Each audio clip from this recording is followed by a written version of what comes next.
जय माता दी भक्तों। आज मैं आप सबको ध्यानु भक्त की कथा सुनाऊंगी। जिन दिनों भारत में मुगल सम्राट अकबर का शासन था, उन्हीं दिनों की यह घटना है। निदौन ग्राम निवासी माता का एक सेवक ध्यानु भक्त 1000 यात्रियों सहित माता के दर्शन के लिए जा रहा था। इतना बड़ा दल देखकर बादशाह के सिपाहियों ने चांदनी चौक दिल्ली में उन्हें रोक लिया और अकबर के दरबार में ले जाकर ध्यानु भक्त को पेश किया। बादशाह ने पूछा, तुम इतने आदमियों को साथ लेकर कहाँ जा रहे हो? ध्यानु ने हाथ जोड़कर उत्तर दिया, मैं ज्वाला माई के दर्शन के लिए जा रहा हूँ। मेरे साथ जो लोग हैं वह भी माता के भक्त हैं और यात्रा पर जा रहे हैं। अकबर ने यह सुनकर कहा, यह ज्वाला माई कौन है और यहाँ जाने से क्या होगा? ध्यानु भक्त ने उत्तर दिया, महाराज, ज्वाला माई संसार की रचना एवं पालन करने वाली माता हैं। वे भक्तों के सच्चे हृदय से की गई प्रार्थनाएं स्वीकार करती हैं और सबकी मनोकामनाएं पूर्ण करती हैं। उनका प्रताप ऐसा है कि उनके स्थान पर बिना तेल बत्ती के ज्योति जलती रहती है। हम लोग प्रतिवर्ष उनके दर्शन करने जाते हैं। अकबर बादशाह बोले, तुम्हारी ज्वाला माई इतनी ताकतवर है, इसका यकीन हमें किस तरह आए? आखिर तुम माता के भक्त हो, अगर कोई करिश्मा हमें दिखाओ तो हम भी मान लेंगे। ध्यानु ने नम्रता से उत्तर दिया, श्रीमान, मैं तो माता का एक तुच्छ सेवक हूँ, मैं भला कोई चमत्कार कैसे दिखा सकता हूँ? अकबर ने कहा, अगर तुम्हारी बंदगी पाक व सच्ची है तो देवी माता जरूर इज्जत रखेंगी। अगर वह तुम जैसे भक्तों का ख्याल न रखे तो फिर तुम्हारी इबादत का क्या फायदा? या फिर वह देवी ही यकीन के काबिल नहीं, या तुम्हारी इबादत ही झूठी है। इम्तिहान के लिए हम तुम्हारे घोड़े की गर्दन अलग किए देते हैं।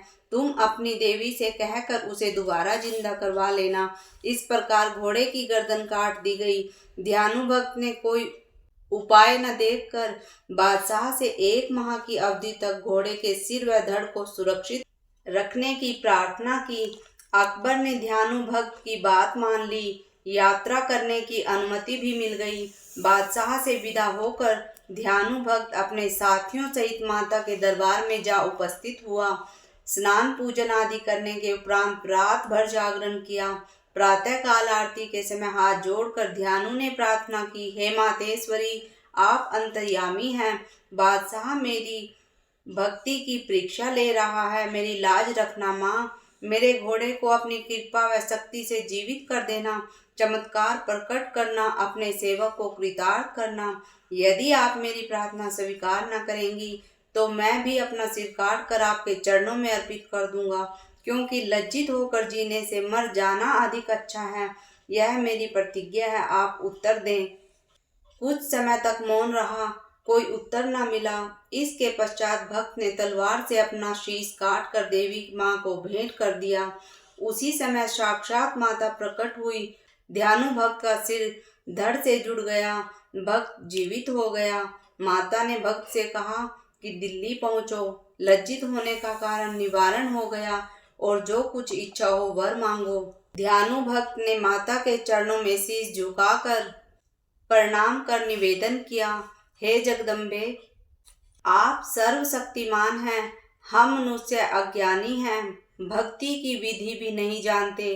फिर भी विनती करता हूँ कि जगमाता, आप अपने भक्तों की इतनी कठिन परीक्षा न लिया करें। प्रत्येक संसारी भक्त आपको शीश भेंट नहीं दे सकता। कृपा करके हे मातेश्वरी, किसी साधारण भेंट से ही आप अपने भक्तों की मनोकामनाएं पूर्ण किया करो। तथास्तु। अब से मैं शीश के स्थान पर केवल नारियल की भेंट व सच्चे हृदय से की गई प्रार्थना द्वारा ही मनोकामना पूर्ण करूंगी। यह कहकर माता अंतर्ध्यान हो गई। इधर तो यह घटना घटी, उधर दिल्ली में जब मृत घोड़े के सिर व धड़ माता की कृपा से अपने आप जुड़ गए तो सब दरबारियों सहित बादशाह अकबर आश्चर्य में डूब गए। बादशाह ने कुछ सिपाहियों को ज्वाला जी भी भेजा। सिपाहियों ने वापस आकर अकबर को सूचना दी, वहां जमीन में से रोशनी की लपटें निकल रही हैं, शायद उन्हीं की ताकत से यह करिश्मा हुआ है। अगर आप हुक्म दें तो मैं इन्हें बंद करवा दूं। इस तरह हिंदुओं की इबादत की जगह ही खत्म हो जाएगी। अकबर ने स्वीकृति दे दी। शाही सिपाहियों ने सर्वप्रथम माता की पवित्र ज्योति के ऊपर लोहे के मोटे मोटे तवे रखवा दिए, परंतु दिव्य ज्योति तवे फोड़कर ऊपर निकल आई। इसके पश्चात एक नहर का बहाव उस ओर छोड़ दिया, जिससे नहर का पानी निरंतर ज्योति के ऊपर तिरता रहा। फिर भी ज्योति का जलना बंद न हुआ। शाही सिपाहियों ने अकबर को सूचना दे दी, ज्योतों का जलना बंद नहीं हो सकता, हमारी सारी कोशिशें नाकाम हो गई, आप जो मुनासिब हो करें। इस समाचार को पाकर बादशाह अकबर ने दरबार के विद्वान ब्राह्मणों से परामर्श लिया। ब्राह्मणों ने विचार करके कहा कि आप स्वयं जाकर देवी चमत्कार देखें तथा नियमानुसार भेंट आदि चढ़ाकर देवी माता को प्रसन्न करें। बादशाह के लिए दरबार जाने का नियम यह है कि स्वयं अपने कंधे पर 1.25 मन शुद्ध सोने का छत्र लाद कर नंगे पैरों माता के दरबार में जाए। तत्पश्चात स्तुति आदि करके माता से क्षमा मांग लें। अकबर ने ब्राह्मणों की बात मान ली। 1.25 मन पक्का सोने का भव्य छत्र तैयार हुआ। फिर वह छत्र अपने कंधे पर रखकर नंगे पैरों बादशाह ज्वाला जी पहुंचे। वहां दिव्य ज्योति के दर्शन किए। मस्तक श्रद्धा से झुक गया। अपने पर पश्चाताप होने लगा। सोने का छत्र कंधे से उतार कर रखने का उपक्रम किया, परंतु छत्र नीचे गिरकर टूट गया। कहा जाता है कि वह सोने का न रहा, किसी विचित्र धातु का बन गया, जो न लोहा था और न पीतल, न तांबा, न सीसा, अर्थात देवी ने भेंट अस्वीकार कर दी। इस चमत्कार को देखकर अकबर ने अनेक प्रकार से स्तुति करते हुए माता से क्षमा की भीख मांगी और अनेक प्रकार से माता की पूजा आदि करके दिल्ली वापस लौटा। आते ही अब सिपाहियों को सभी भक्तों से प्रेम पूर्वक व्यवहार करने का आदेश निकाल दिया। अकबर बादशाह द्वारा चढ़ाया गया खंडित छत्र माता के दरबार के बाईं ओर आज भी पड़ा हुआ देखा जा सकता है। बोलो सच्चे दरबार की जय। जय माता दी भक्तों।